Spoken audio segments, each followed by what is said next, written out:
बिस्मिल्लाहिर्रहमानिर्रहीम। अजीम पाकिस्तानियों की खिदमत में अवामी अदालत से डॉक्टर हफीज़ कैसर का सलाम। पाकिस्तानियों, बहुत से ममालिक गरूर और तकब्बुर में और टेक्नोलॉजी की ताकत की बुनियाद पर इंतहाई गुस्ताखाना मरहले में दाखिल हो चुके हैं। वो रब के निज़ाम को, फितरत के उसूलों को, फितरत के तकाज़ों को चैलेंज कर रहे हैं। जब फितरत के तकाज़ों को, फितरत के उसूलों को चैलेंज किया जाता है तो फिर कुदरती आफात आती हैं, फिर बलाएं नाजिल होती हैं, फिर मुसीबतें पकड़ लेती हैं, वो रब की गिरफ्त होती है। आप क्या समझते हैं कि दुबई के लोगों ने दुबई को बनाते हुए दूर दूर तक ये नहीं सोचा था कि कभी दुबई में सैलाब भी आएगा, कभी दुबई में तूफानी बारिशें भी आएंगी, कभी दुबई डूबेगा? उनके गुमान में भी नहीं था। बताने वाले बताते हैं कि दुबई में सेवरेज सिस्टम भी नहीं बनाया कि ये तो रेत का इलाका है, ये डेजर्ट है, इसमें बारिश का क्या काम। लेकिन जब दुबई के हुक्मरानों की रब की शान में गुस्ताखियां इंतहा को पहुंची और रब को सजदा करने वाले बुतों के पुजारियों के मेजबान बन गए तो रब को चैलेंज कर दिया उन्होंने कहा, हमारे पास तो बड़ी दौलत है, हमें तो कोई रोक ही नहीं सकता, हमें तो कोई टोक ही नहीं सकता। और सबसे अहम बात यह है कि हमारी सिक्योरिटी की जिम्मेदारी अमेरिका ने ली हुई है। इसी तरह बहुत सी अरब रियासतें इसी मर्ज में मुब्तला हैं कि अमेरिका बहादुर उनके साथ खड़ा है। तो अमेरिका बहादुर ने इस तूफान को रोक लिया? क्या अमेरिका बहादुर ने इस कुदरती आफात को रोक लिया? नहीं रोक सका, और दुनिया की कोई ताकत कभी नहीं रोक सकेगी। आज दुबई डूब चुका है, दुबई की मईशत बर्बाद हो गई है। और वो लोग जो कहते थे कि पाकिस्तान भीख मांगने वालों का मुल्क है, और पाकिस्तान से जो लोग दौलत लूट कर दुबई लेके गए थे, आज वो भी सर पकड़ कर बैठे हैं। उनके असासों का मुस्तकबिल क्या होगा? आप देखिए कुदरत की पकड़ कैसी होती है।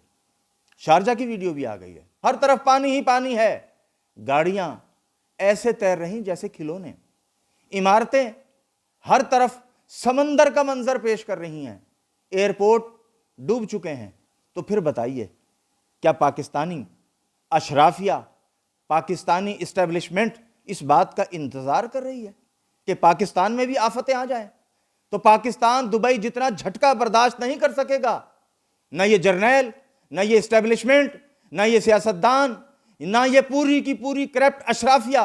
बेहतर है दुरुस्त हो जाइए, बेहतर है सिराते मुस्तकीम की तरफ आ जाइए, बेहतर है पाकिस्तानी कौम को इस करप्ट निज़ाम बद से निजात दिला दीजिए, वरना आपसे निजात इस कौम को मिल जाएगी। पाकिस्तानियों, आपके सामने अमेरिका का किरदार और ज्यादा खुल के आ गया है।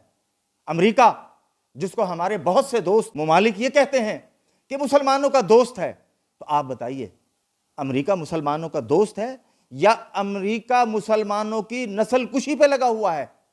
आपको याद होगा सलामती कौंसिल में जब भी कोई करारदाद रूस ने या किसी और मुल्क ने पेश की कि फलस्तीन में जंगबंदी की जाए, तो उसको वीटो किसने किया?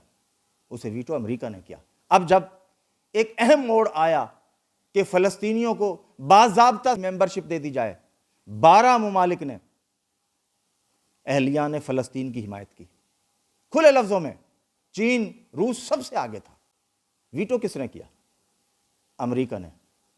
अब वो अमेरिका बेनकाब हो रहा है जो कहता था 2 मुल्कों की स्कीम नाफिज करना चाहते हैं। वीटो क्यों कर रहा है?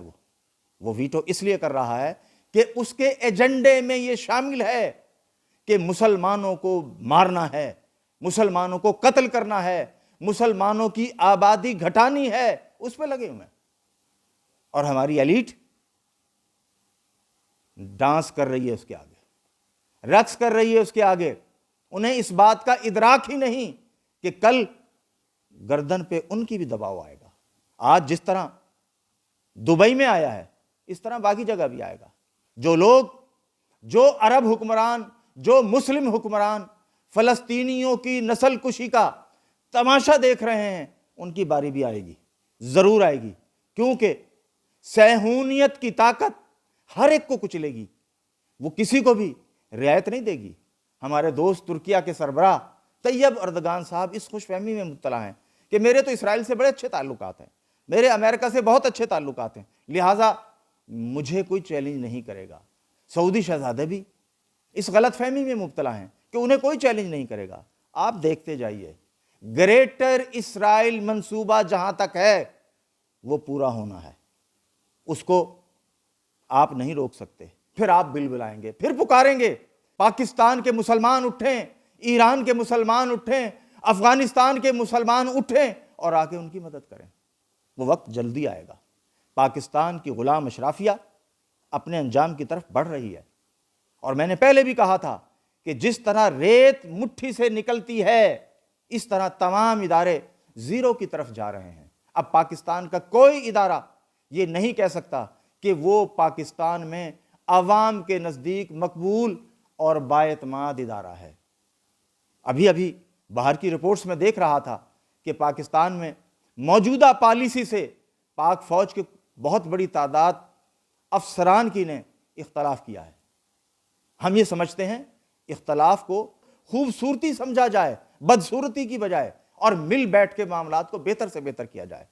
یہ وقت ہے، کیونکہ آپ کے دامن پر فارم 47 کا داغ لگ چکا ہے۔ میں پالیسی سازوں سے مخاطب ہوں، آپ کے دامن پر فارم 47 کا داغ لگ چکا ہے، اس کو دھو دیجئے، بلکہ ہو سکے تو اس آپ کی اپنی منتخب پارلیمنٹ سے صدارتی نظام کی قرارداد پاس کرا لیجئے، یہ بہتر رہے گا، چونکہ ملک کو کنگال کر دیا ہے۔